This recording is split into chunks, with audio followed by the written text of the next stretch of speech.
housing. Every time we cover it, we see a tremendous response, and we want to continue on that beat. There's a fascinating and really honestly troubling thing happening as housing becomes more and more unaffordable. We've talked about in the past private equity giants coming in and buying single family homes. But the real end state for this are company towns. So you would have large industrial employers, just like Henry Ford did, and they had what company I forget what it's called, Scrip or something like that, that they allowed people to trade Mining inside towns. of the inside Ford Village. You can have Ford bucks that you can trade different things from. Somehow none of it ever ends up into actual money into your bank account. Well, the new development of this appears to be Google and other big tech companies that are building new housing that they would then own and make it available for their employees. So let's go ahead and put this up there on the screen. This is from Business Insider. It says, meet your new landlord, Google. And what they lay out here is a huge proposed development in Mountain View, California, one of the most expensive places in the entire country.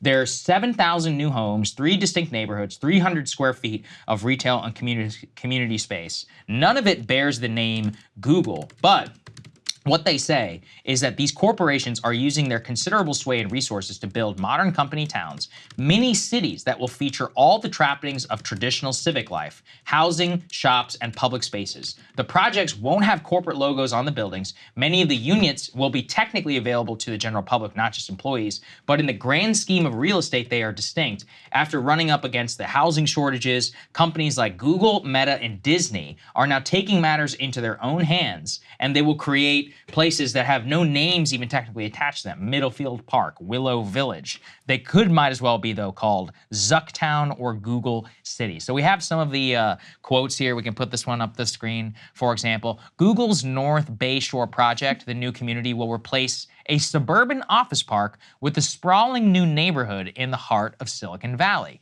Let's go to the next one. They say that the plan calls, as I said, for 7,000 new homes across a mix of income levels, as well as parks, restaurants, shops, and more than 3 million square feet of office space on 153 acres. Let's go to the Zuckerberg one now, please. You can see here from what they quote about Facebook, last year, Menlo Park, which is where Facebook is headquartered, voted in favor of a plan for a Facebook 59-acre project known affectionately or cynically as ZuckTown.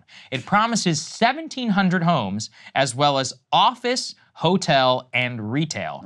Now, we have one included with Walt Disney, the Walt Disney Corporation. They say that Disney World, so this is in Florida, plans to break ground next year on 1,400 affordable housing units across 80 acres, a few miles from its flagship theme in Florida, the company said in the spring. And the reason that they would be doing it is specifically for its employees and temporary housing. So Crystal, as you can see from what's happening here, we've got Walt Disney, we've got Zuckerberg, we've got Google, all these people that are moving in. And it's actually really, I think it's terrible for a variety of reasons. One is that it makes it so that the employees are totally reliant on the company. This was the problem with the original company towns. So let's say you're working at Google and you got a new job somewhere else. Now you're not just giving up your job, you're giving up your house, you're giving up all this other stuff. It can become a little bit of a golden prison. But that's more for white collar employees. It also makes it so that even more of available available residential real estate is getting zoned to big Fortune 500 companies that are going to use it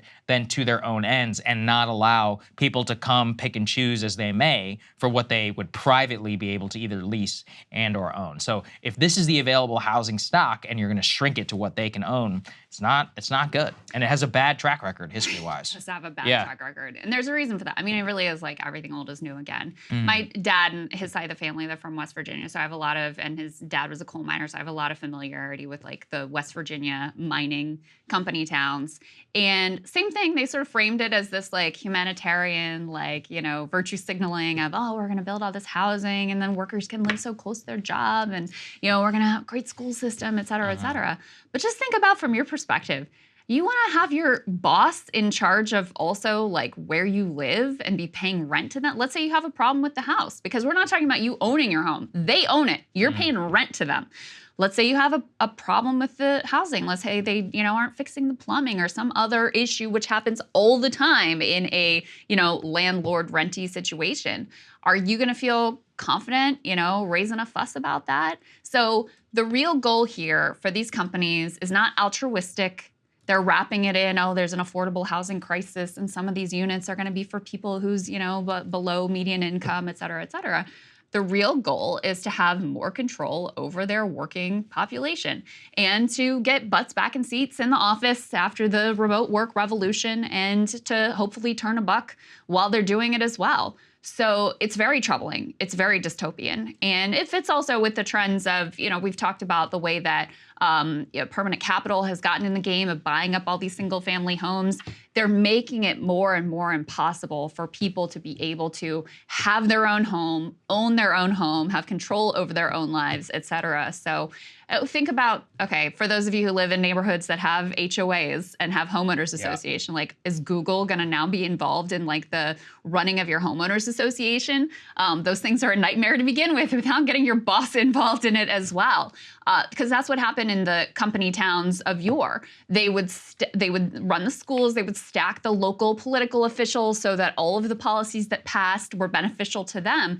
And it ended up being, really a sort of catastrophe for workers and for worker autonomy in particular. The other thing that, of course, comes to my mind here is, let's say there's a union drive, and you're dependent for your housing on your boss, not just your job. It's already scary enough to engage in a union drive and to push for a union when it's quote unquote just your job at risk. Now your housing is at risk too.